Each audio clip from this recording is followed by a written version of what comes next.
हमारा आज का नॉवल एज डिफरेंस बेस्ड है। हीरोइन अभी मैट्रिक की स्टूडेंट है, 16 इयर्स की भी नहीं हुई ना, उसके अभी मैट्रिक के फाइनल के एग्ज़ाम्स हुए हैं कि उसकी शादी जो है वो हीरो से कर दी जाती है जो 30s में है, अपनी लाइक 30 का या 31 साल का है। तो एज गैप ऑलमोस्ट उसका वो डबल एज का है ना हीरो, तो एज गैप काफ़ी ज़्यादा है और उसको काफ़ी ज़्यादा डिस्कस भी किया गया नॉवल में। जैसे कि हीरोइन की मदर नहीं चाहती थी कि उसकी शादी हो हीरो से, हीरोइन भी नहीं चाहती, जबकि हीरोइन को पहली बार देख कर ही उससे शदीद किस्म की जुनूनी मोहब्बत हो जाती है। लेकिन वो बहुत सोबर और डिसेंट होता है और पूरे प्रॉपर तरीके से ही उसके वालिद रिश्ता लेके आते हैं हीरोइन का। अब हीरो के फादर और हीरोइन के फादर दोनों बेस्ट फ्रेंड्स होते हैं और दोनों ही आपस में रिश्ता तय कर देते हैं। हीरो की मर्ज़ी पे उसकी शादी हीरोइन से होती है। पहले तो सिर्फ बातचीत होती है, मंगनी होती है, लेकिन फिर क्यों एमरजेंसी बेसिस पे रुखसती भी करती जाती है।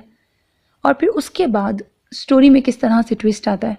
हीरोइन की जो एज होती है उसमें उसको होता है कि उसका कोई ख्वाबों का शहज़ादा होगा, बहुत इस तरह के लाइक उसके अलग किस्म की सोच होती है हीरोइन की।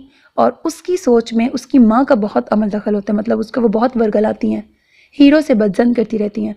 जबकि अगर हीरो की ये बात की जाए तो वो एक आइडियल हस्बैंड होता है, मतलब अपनी हीरोइन कह रही हूँ, अपनी बीवी से बेइंतहा मोहब्बत करने वाला एक जेंटलमैन हीरो है।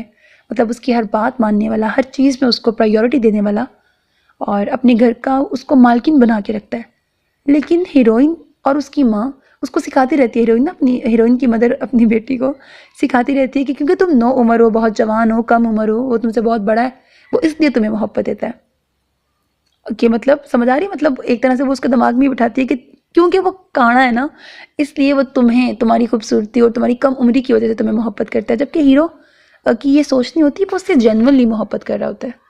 अब फिर हीरोइन जो है वो थोड़ी इस तरह की बरगलाती रहती है उसकी माँ, तो उसकी सोच थोड़ी इस तरह से हो जाती है। अब कैसे कहानी में ट्विस्ट आएगा, हीरोइन की लाइफ में एक और भी कैरेक्टर आएगा। हीरो के अच्छे होने का अंदाज़ा आप यहाँ से भी लगा सकते हो, उसने अपने घर की और अपनी कोई जिम्मेदारी हीरोइन पे नहीं डाली होती, वो खुद उसको पढ़ाता है, उसको आगे पढ़ने देता है।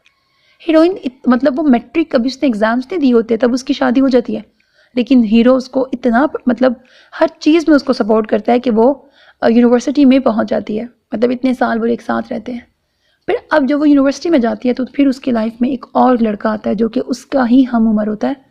और जिस मर्द का नक्शा हीरोइन के दिमाग में था कि उसकी लाइफ में ऐसा उसका पार्टनर होना चाहिए, वैसा उसको यूनिवर्सिटी में मिलता है, जबकि वो ऑलरेडी मैरिड होती है। अब स्टोरी में किस तरह से ट्विस्ट आता है।